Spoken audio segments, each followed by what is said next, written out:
Seorang intelektual itu tidak hidup di ruang kosong, ya. Dia dibangun dari masyarakatnya dengan nilai-nilai yang ada di sekitarnya. Tentu ada apa namanya patokan-patokan ya, dalam arti kita tidak bisa menganggap semua orang intelektual dalam arti intelektual amatiran gitu ya, siapa aja kapan aja terus. Tetapi intelektualitas itu tentu dibangun dari satu bidang ilmu tertentu ya. Dia harus menekuni satu bidang yang tentu nanti dilebarkan ya. Tapi ada metodenya, secara rasional dia berpikir. Tapi dia tidak sama sekali itu apa namanya bebas dari nilai-nilai masyarakatnya, sehingga konstruksi budaya pasti masih membentuknya ya. Pasti masih ada berperan dalam membentuk apa yang dia lihat itu. Sehingga ilmunya itu kadang-kadang juga bisa diperbaiki, direvisi pada era yang kemudian nanti berubah gitu.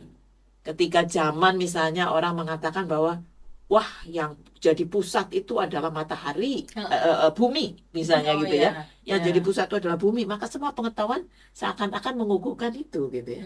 Tapi nanti muncul satu orang yang mengatakan bahwa ternyata kan gitu ya, dan itu bisa menggoncangkan lalu kemudian orang oh iya ya ternyata. Nah jadi kan bukan mengatakan bahwa semua yang sebelum menemukan itu adalah orang-orang yang bodoh, tapi dia memang terbangun oleh suatu sistem budaya, sistem nilai yang membatasi cara dia melihat. Karena itu seringkali muncul biasanya itu satu kalau kita belajar paradigma, ada orang yang betul-betul bisa menembus itu ya, membuka ruang baru gitu ya. Jadi memang mau tidak mau kita masih terkonstruksi, kita ada batas-batas ya, yang nilai yang membuat kita kadang-kadang tidak bisa melampauinya gitu ya.